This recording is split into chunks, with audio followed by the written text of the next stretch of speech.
Hello students, मेरा नाम है श्वेता। स्वागत है आप सभी का मेरे इस यूट्यूब चैनल लखनऊ लर्निंग में। लिसनर्स, आज के इस वीडियो में हम प्रिपरेशन ऑफ कॉस्ट शीट के बारे में जानेंगे कि कॉस्ट शीट बेसिकली हम कैसे प्रिपेयर करते हैं। तो आइए स्टार्ट करते हैं। लेकिन दोस्तों, उससे पहले अगर आपने अभी तक हमारे चैनल को सब्सक्राइब नहीं किया है तो प्लीज कर लीजिएगा, ताकि आपको डेली नोटिफिकेशन मिलती रहे हमारे इस वीडियो से रिलेटेड। और लिसनर्स, एक और बात, वीडियो अच्छी लगे तो लाइक शेयर एंड सब्सक्राइब करना भी ना भूलिएगा। अब आइए स्टार्ट करते हैं। तो जैसा कि आप देख सकते हैं listeners, preparation of cost sheet के बारे में मैंने पूरा दे रखा है इसमें यहाँ पर। तो preparing a cost sheet involves detailing all cost associated with the production of goods और service. Here a structured approach to creating a cost sheet.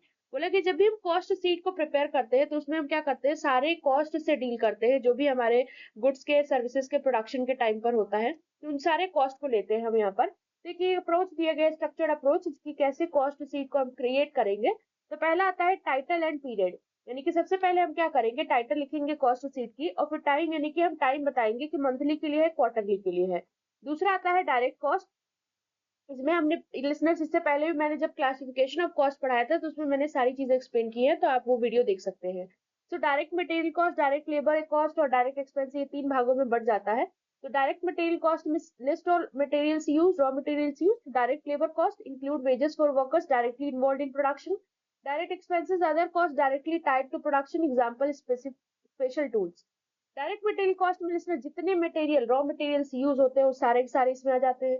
Direct labour cost में इसमें वेजेस आ जाते हैं जो हम वर्कर्स को देते हैं, जो बेसिकली डायरेक्टली जो हमारे प्रोडक्शन में इन्वॉल्व होते हैं। और डायरेक्ट एक्सपेंसेस जो डायरेक्टली जो एक्सपेंस हो रहा है, यानी कि जो कॉस्ट बिल्कुल प्रोडक्शन से जुड़े हुए हैं, जैसे स्पेशल टूल से रिलेटेड, उससे के बिना काम नहीं होगा, तो वो चीजें डायरेक्ट एक्सपेंसेस में आ जाएंगी। फिर तीसरा हम इसमें जो कैलकुलेट करते हैं वो आता है हमारा prime cost calculation. Prime cost calculation क्या होता है, इसमें फॉर्मूला होता है इसमें प्राइम कॉस्ट का, is equal to direct material plus direct labour plus direct expense. यानी कि जितने डायरेक्ट डायरेक्ट की चीजें हैं, मटेरियल हो चाहे लेबर हो चाहे डायरेक्ट एक्सपेंस हो, सबको आप ऐड कर देंगे, प्राइम कॉस्ट निकल जाएगा। यानी क्या फॉर्मूला है यहाँ पे देख सकते हैं listeners, prime cost is equal to direct material plus direct labour plus direct expense. तो बहुत ईजी है ये।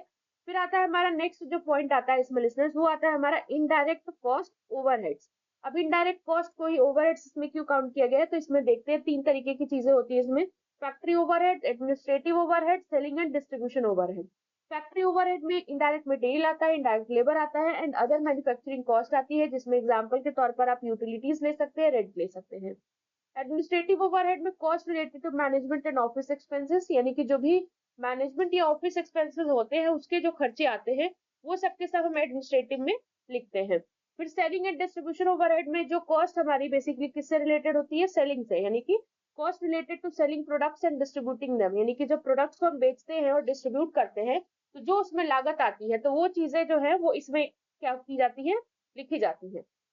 अब आता है fifth point listeners. Fifth point हमारा है टोटल कॉस्ट कैलकुलेशन। इसके बाद हम टोटल कॉस्ट हमारा आ जाएगा, तो टोटल कॉस्ट के कैलकुलेशन के लिए देख सकते हैं formula, total cost is equal to prime cost plus total indirect cost. यानी प्राइम कॉस्ट यानी जितने आपने डायरेक्ट वाली चीजें जोड़ी थी वो, और प्लस जितने इनडायरेक्ट कॉस्ट है सबको जोड़ दीजिए, टोटल कॉस्ट आ जाएगी कि कितना खर्चा लगा है। फिर सिक्स पॉइंट आता है लिसनर्स, हम सिक्स पॉइंट निकालते हैं कॉस्ट पर यूनिट कैलकुलेशन। यानी कि पर यूनिट कितना आया कॉस्ट, कितना लागत लगी है पर यूनिट, तो उसका कैलकुलेशन करने के लिए फॉर्मूला है cost per unit is equal to total cost divided by number of units produce. यानी कि कॉस्ट पर यूनिट कैसे निकालेंगे आप, जितना कॉस्ट आपका आया यानी टोटल कॉस्ट यहाँ पर आपने निकाला, उसको हम क्या करेंगे, कितना यूनिट्स प्रोड्यूस कर रहे हैं उससे डिवाइड कर देंगे तो हमारा ये निकल आएगा। फिर आता है नेक्स्ट पॉइंट लिसनर्स हमारा प्रॉफिट मार्जिन। हम इसके बाद ये देखेंगे कि हमें प्रॉफिट कितना हुआ, अगर एप्लीकेबल है तो, इफ एप्लीकेबल तो इंक्लूड डिजायर्ड प्रॉफिट मार्जिन और selling price to determine profitability. इसमें डिजायर्ड प्रॉफिट मार्जिन भी इंक्लूड होता है, ये सेलिंग प्राइस जो बेसिकली हमारी प्रॉफिटेबिलिटी को बताता है, तो उसको हम देख लेंगे। फिर लास्ट पॉइंट आता है कंक्लूजन में बात कर ले लिसनर्स। तो कंक्लूजन में क्या है, summarise findings and insights based on the cost analysis. उसके बाद सारी चीजें देखेंगे और इसके बेसिस पर हम काम करेंगे। तो लिसनर्स, ये था। अब मैं आपको फॉर्मेट दिखाने जा रही हूँ कि कैसे होता है फॉर्मेट। तो ये देखिए फॉर्मेट आप देख सकते हैं, ये है आपका सैंपल फॉर्मेट। थोड़ा सा और आगे ले जाएंगे तो इसमें आ जाएगा, जैसे देखिए कॉस्ट कंपोनेंट, इधर हमने अमाउंट लिखा, डायरेक्ट मटेरियल से रिलेटेड डायरेक्ट मटेरियल जितने भी चीजें थी वो है, तो टोटल डायरेक्ट मटेरियल जो हमारा आ गया। उसके बाद हमने डायरेक्ट लेबर डायरेक्ट एक्सपेंस तीनों को ऐड किया तो हमारा प्राइम कॉस्ट आ गया, देखिए 1300 आ गया। उसके बाद हम फैक्ट्री ओवरहेड, एडमिनिस्ट्रेटिव और सेलिंग एंड डिस्ट्रीब्यूशन क्या करेंगे, इसमें हम माइनस कर देंगे तो टोटल इनडायरेक्ट कॉस्ट आ जाएगा हमारा। उसके बाद देखिए टोटल कॉस्ट हमारा निकला है, यानी पूरा हम डायरेक्ट जो भी प्राइम कॉस्ट था, यानी डायरेक्ट वाला और इनडायरेक्ट वाला सब जोड़ देंगे तो हमारा टोटल कॉस्ट आ जाएगा कितना, 1750। यानी कि ये देखिए प्राइम कॉस्ट 1300 है, यानी कि 1300, और आपका जो है टोटल इनडायरेक्ट कॉस्ट कितना है 450। तो इन दोनों को आप ऐड करेंगे 1750 आ जाएगा।